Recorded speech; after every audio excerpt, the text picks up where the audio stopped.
What up? What up? It's Jack, aka Just a Cunt, and today we're going to be doing perfect UFC fighter fusions. Let's get into it. First off, we have Francis Ngannou with Ilia Toporia's boxing ability. Now this one's pretty simple, pretty self-explanatory. A couple of these are going to be more serious like this one, and a lot of others are going to be more interesting, to say the least. I try not to go too overpowered, right? I don't want to just do like Francis power, Habib grappling, fucking whoever's striking, you know what I mean? Figured I'd try to be very conservative with this. Anyway, Francis Ngannou with Ilia Topuria power is pretty self-explanatory. I personally think he at the bare minimum be the boxing champion. I think that he would definitely have beaten Tyson Fury, to say the least, and Anthony Joshua. What I started to realize is that I used to think this was a UFC thing, that heavyweights are designed to not be good, and there's usually like maybe one or two actually good heavyweights. But I started to realize is that that's actually true for anyone above like 250, 260. It's just universal. It's almost like Star Wars and the dark side. There can only be so many dark side users at one time. Because if not, the pool's gonna get too diluted. It's gonna be too diluted. It's gonna be too thin. All right.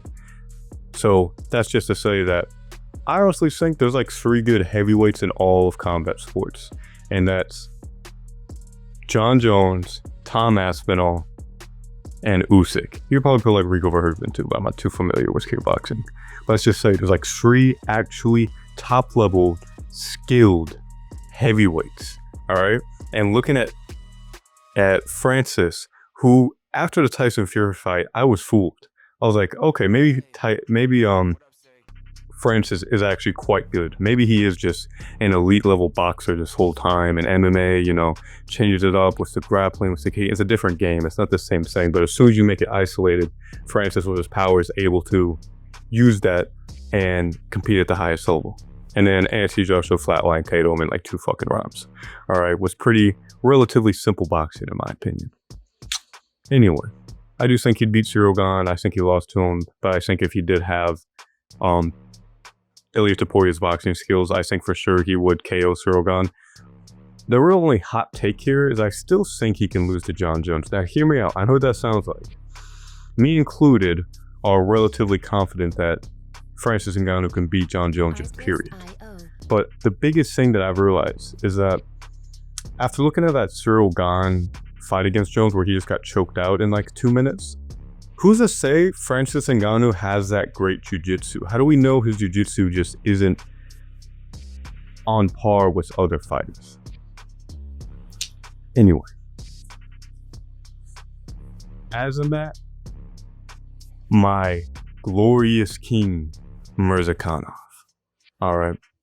Now, let's start off by appreciating the absolute fucking unit this man is with a shitty gas tank. This bloated, fat fuck middleweight at light heavyweight. This absolute chat. All right. This motherfucker clocks out of work and fucking walks into the UFC octagon. No problem. All right. And to be honest, I think that if you give him a Marab gas tank, where his biggest weakness, in my opinion, is sometimes he keeps his hands kind of low, and I think you get caught, as I'll mention later. But in addition to that, also, he gasses. He does get tired. And I think that given his already finishing ability, his arguably like a top 5 most skilled strikers in this division for sure. If you give him a Marab volume and that ability to just go and go, I think he beats most people. I think he beats anyone in a decision. I think he can't really lose a decision. Look at Marab and how kind of shit he is. Compare that to someone like Azamat, who is someone that's actually skilled. If you just take the physicality of Marab and combine it with the skill set of Azamat, I think he beats Prime John Jones, to be honest. I think if guys like Thiago Santos are making him scared because on the feet and he can't really grapple with too much, I think someone like Azamat can actually beat John Jones. The only thing that I think would be his biggest weakness and the thing that would be his downfall is that sometimes he does get kind of, I don't want to say careless. I think he's someone that's really good at setting traps and will sometimes let his guard down, let someone tee off on him a little bit so that he can set up a shot and land it. I just think guys like an Alex Pereira, even a Big Ink, could still KO him. I think they still can shoot him. At the end of this is light heavyweight. Anyone can knock out anyone. And I do think that it would be unfair of me to act like that he'd just be completely unbeatable. I think similar to Merab, well, I do think he'd probably be able to KO guys like Pereira and Ankalaev, especially if he's able to keep up an onslaught and, you know, have that. I think he would still be susceptible to being chinned, to being caught, to, you know, getting KO'd. But with that being said, besides that, he's already going on a generational title run. All right, Johnny Walker pulled up. All right, he walked into the door. He let him on the way out. He got fucking flatline KO'd. All right, what are you gonna do about it? All right, shit happens. All right, what the fuck are you gonna do about it? He's gonna check his next guy got fucking knocked out by the fucking Great Wall of China. All right, it's gonna be easy, does it?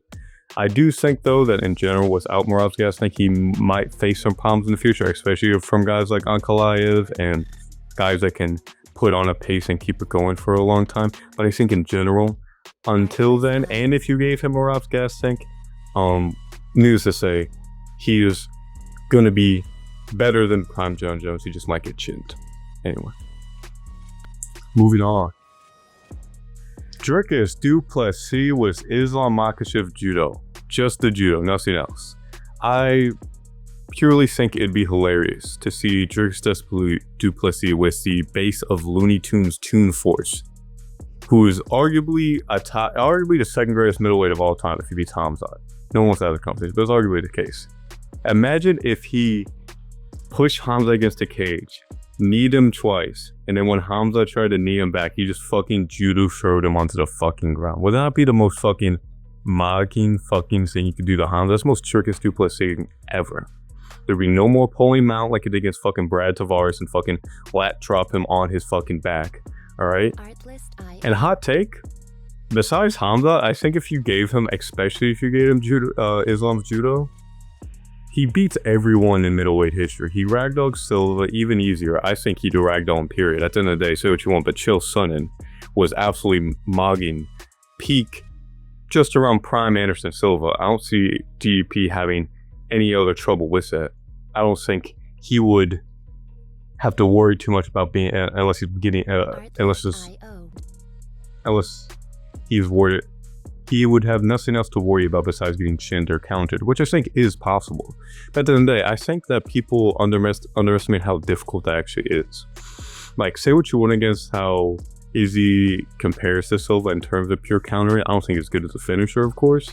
But at the end of the day, Izzy couldn't really land too much, and when he didn't, do a crazy amount of damage. If anything, the things that really affected Dricus more so was the body shots, was the volume, was the pace that really started to get to him. It feels like that a lot of people, I feel like, have the misconception that you need to just like catch him like a Pereira or a Sonia or a Silva. But it seems like that if you're able to, you shouldn't try to, how do I say this? There's certain fighters who are relatively sloppy, don't have like crazy good form, and they throw a lot of volume. These guys like Merab, these are, you know, Dricus, you even say Bilal maybe. What it seems to find out is that A, these guys are really tough. They have a lot of heart. They're in really good shape. They're never out of shape. And to beat these guys, you shouldn't try to just hit them with a perfect shot, because you're kind of playing in their game where you're going to be very patient. You're going to try and set up a shot, and they're just going to let them take a fit and steamroll you. I think to actually beat these guys, you need to be able to compete with them for at least 3 or 4 rounds, even if you drop a round or two, and let a finish come to you, whether that be by TKO, whether it be by volume. But look at a guy like JDM, who is able to beat Bilal, not by just hitting him with a perfect shot and KOing him, but by actually like competing without straight up fight, having good cardio, and just outboxing him. So yeah, in general, I think you give DDP some fucking Islam Makhachev fucking judo throw. He has the most aura in the UFC. He already has the most plot armor. He mogs Hamzat, and he's the go at middleweight. And you know what? Maybe fucking judo throws Ankalaev. Alright, anyway, moving on to my favorite one. Colby Chaos Covington was MVP striking. Now tell me this would not be the biggest star in UFC history. Imagine this guy pulls up to fucking Madison Square Garden, wherever the fuck he fought Usman the first time. He pulls up with his interim belt, put that bitch on the table, says he's a drug teat, your dad is a disgusting human being, your coach should be dead, and then fucking does his karate stance back and forth and flying knees Usman and just caves his skull. And tell me that wouldn't be the biggest fucking fight ever since fucking Conor and Khabib, alright? That's all I'm saying, alright?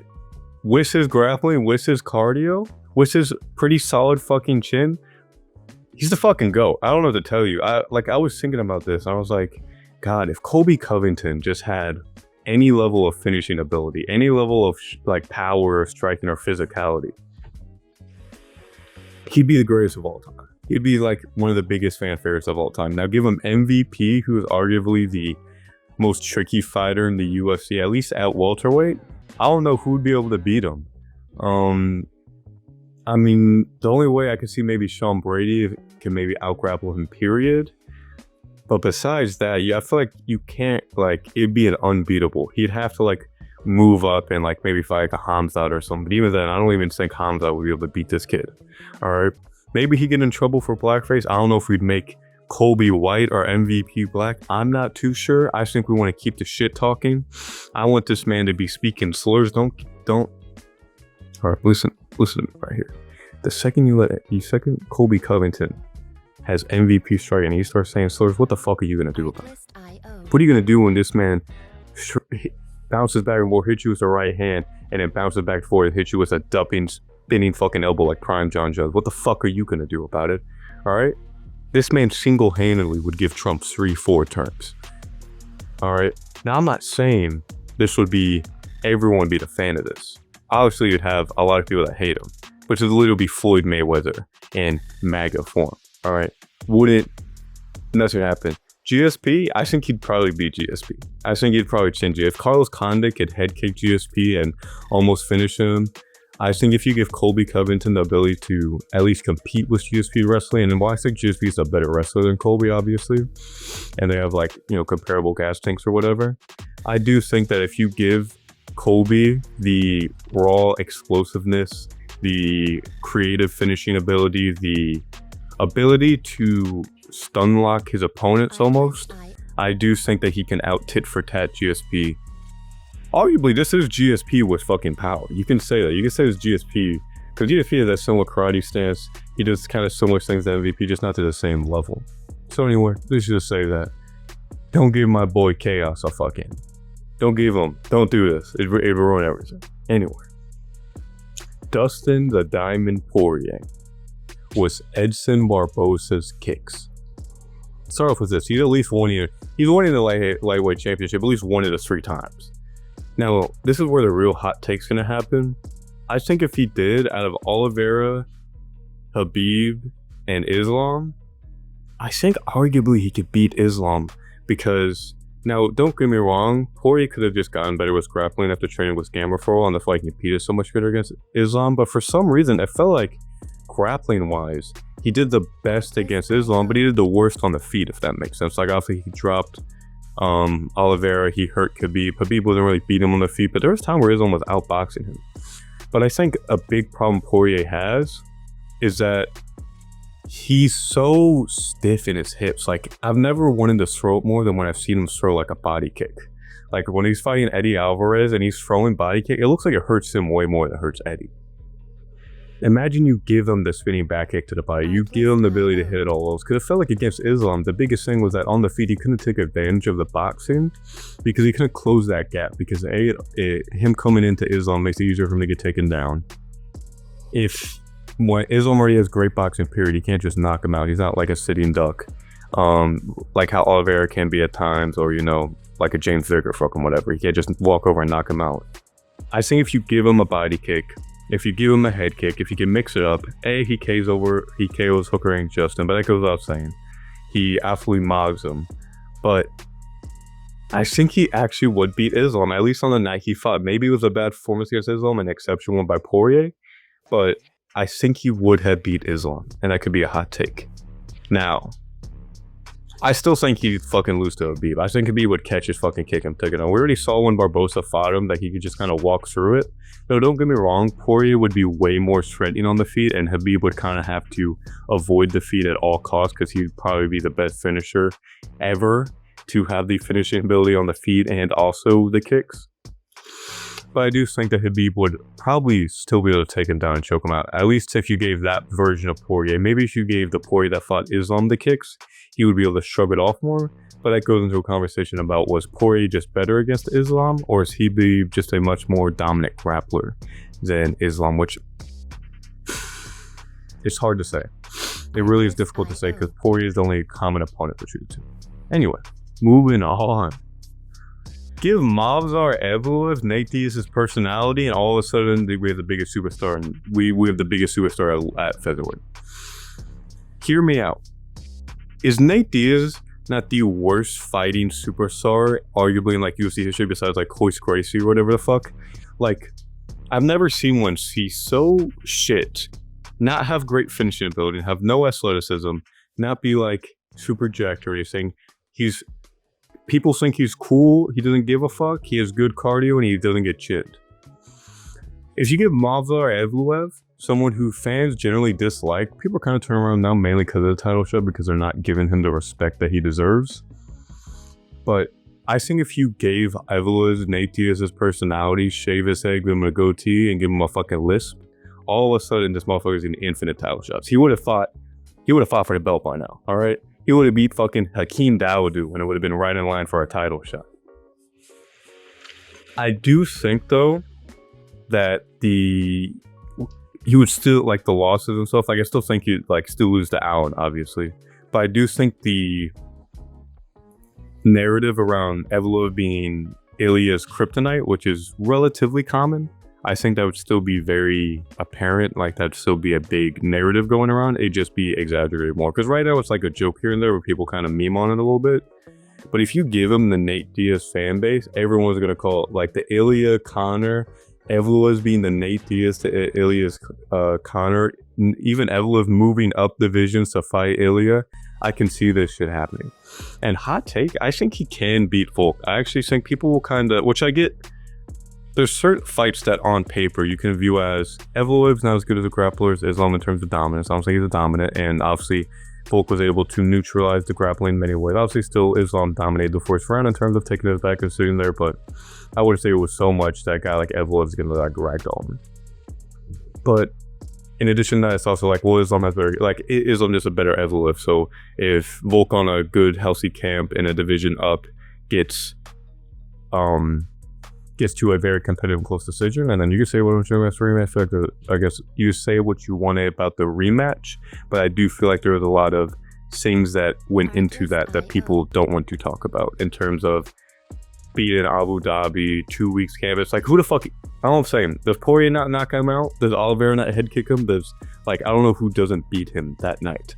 So I don't want it to seem like that that Evloev, fucking hell, that Islam, like, in the second fight against Volk, that was like a good Volk. I don't think so. But anyway, let's just say, also we make it cool to get teenagers. All of a sudden, if Nate Diaz fucking married a 17-year-old, all of a sudden that should be cool, alright? Anyway, moving on. Peter Yan was Alex Pereira's finishing ability, his power, his ability to KO people. In general, Peter Yan was some actual power. I know Peter Yan has some pop. He's not weak. He's not like, if he punches you in the face, it's going to hurt. But the biggest flaw it feels like Peter Yan has is he's so fucking good anyway. Let me preface this. Peter Yan's my favorite fighter at bantamweight easily. I like Sean O'Malley, a couple guys I like, but in terms of personality, I actually like Peter Yan a lot. In terms of being a fucking Chad, I like Peter Yan. And in terms of just overall, he's one of the most beautiful fighters to watch. In terms of his grappling is elite, his striking is elite, everything is elite.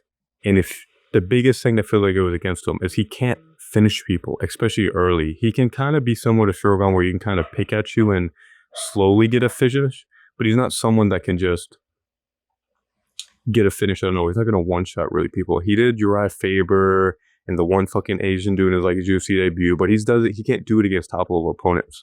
And I do think against Merab, I think I think he could do better in a rematch, but if you give him the ability to KO someone and to knock someone out of nowhere with knees, was the left hook, was just his overall boxing ability, I think if you give him that, he's going to be able to compete, and I think he would never lose. I think he would never lose. I think he would have easily beaten Aljo. If you give him that type of power, he's carrying Aljo fight. He's fucking Marlon Moraes him. He's waving it off. He's fucking telling the ref to go home. He's taking over the cage. I also think that he would beat Merab. I think that's still arguable. I think Merab's still difficult in a way, in the same way if Merab fought Pereira. I don't know if Pereira could just KO him. But I think that Peter Yan, if he has that threat of one-shot KO power, or at least the ability to drop people, I think if you do give him that, then yes, he will be able to become champ. I think also, fuck it, I'm ramping this, I don't give a fuck. I think he beats Umar now. I watched that fight, and I'm like, Umar's not going to put a crazy pace on him. He's not going to be able to just spam takedowns his way to a fucking bullshit fucking win. He's not. He's going to try and outskill Peter Pan, and that brother can, that's like, I feel like it's the worst way to fight Peter Yan is to try and like what Figueiredo did, which is just try to beat him in a 5-round decision while being like going skill for skill. I think he can defend the takedowns from Umar. I think he'd take down Umar. I think the grappling is going to be relatively negligible in terms of, I think he'll be able to defend the takedowns. But in addition to that, I think he can outbox him. I think if all I'm saying, Merab got one outside step position and he all of a sudden started rocking Umar when Umar was hurt. As soon as he took the outside foot, he was able to fucking rock Merab and point at fucking Habib. Right? If you put Peter on that position, he's TKOing him like Jose fucking Aldo. You know what? We're going one step further. He beats Volkanovski. Alright? That's one of my dream fights. Obviously, we're never going to see, sadly, but prime Peter Yan, that first Aljo fight against Volkanovski is one of the most beautiful fights you could see. And I think if you give him KO power, he can chin Volk. I think he's going to be able to land on Volk. I think he could beat a prime Volk. Now, maybe he'll have trouble with a guy like Holloway. That's different. But I think Peter Yan never loses again as soon as you give this motherfucker some actual pop. All right. Now, well. What do we have here? Joshua Van. I know what you're thinking. Joshua Van? A belt? What's going on here? What are we doing? Are we giving him poise? Are we giving him... What are we doing? What do you mean? I mean, you'll have to... You know what? I ain't giving him a goddamn thing besides Pantoja's belt because that motherfucker's already perfect. He beats 90% of flyweights. He beats Brandon Moreno. He outboxes him. Brandon Moreno got fucking... just chucks overhands. And I don't give a fuck. Beats him. Steve Ursay can't handle pressure. Beats him. Pantoja beats him. Might get chinned to Krykar fans, and that hurts me. Hey, Joshua Van can get chinned, and Kai Car France is the type of guy to chin. Joshua Van is going to get in his face, and there is a decent chance that he may get chipped. But besides that, he walk-off decisions Pantoja. He defends the takedowns. He outboxes him. Pantoja maybe will drop him, but I don't see him just KOing him. I don't see him submitting him. He has lockdown, takedown defense. He has crazy cardio. He's not beating him. All right? You give him a title shot today. All right? You fucking, after he beats fucking Bruno Silva and fucking walk off decisions him. All right? Count your days, flyweight. All right? When Joshua Van pops up in there, he'd walk off decision your favorite fight. Now, is he going to finish him? Probably not. He may TKO some people. He may be able to do it to like Ursig or someone like that. He's doing a Moreno? Probably not. Moreno's probably a really hard fight, and that's going to be a banger fight. I actually do want... Joshua Van's very active, gratefully, and it's probably my favorite thing about him. He fights very consistently. Like peak Kevin Holland consistently, has like 8 fights in the last like 2 years. I do think that after he beats Bruno Silva, I think we put him on the former Mexico card fucking San Antonio. Same thing, really. You pop him in there against Brandon Moreno. 5 rounds. That's a fucking banger. I don't give a fuck. Alright? And then after that, you lock him in the cage with Pantoja, Mr. New featherweight, or new flyweight go, beats Demetrius Johnson. I don't give a fuck. Alright? You put this fucking tie or whatever fucking Filipino, whatever the fuck, I'm gonna fuck. You put him in there. He's walking in. He's taking that belt and he's walk-off decision, all right? All I'm saying, you're gonna see Joshua Van in the 5th round putting bombs on him, putting hands on him, bombing on Pantoja. Pantoja me covering up, trying to swing. All right, the bell's gonna ring, ding, ding, ding. All right, we have a new flyweight champ. Anyway, hope y'all enjoyed it. Hope y'all had fun. I had fun in this video. I'm trying to pump out some videos. There's certain things I want to do. I'm gonna do a big video for Ilia Topuria and Charles Oliveira. I'm going to try and do a better version of the first video posted about JDM versus Islam. Everything, better editing, more interesting to look at, better audio, better script, stuff like that. But for now, I'm trying to pump out some videos, work on some editing stuff, see how I kind of want the channel to feel like. But enough of that. I hope y'all enjoyed it. I hope y'all had fun. Hope y'all take care. Anyway, hope y'all have a great night.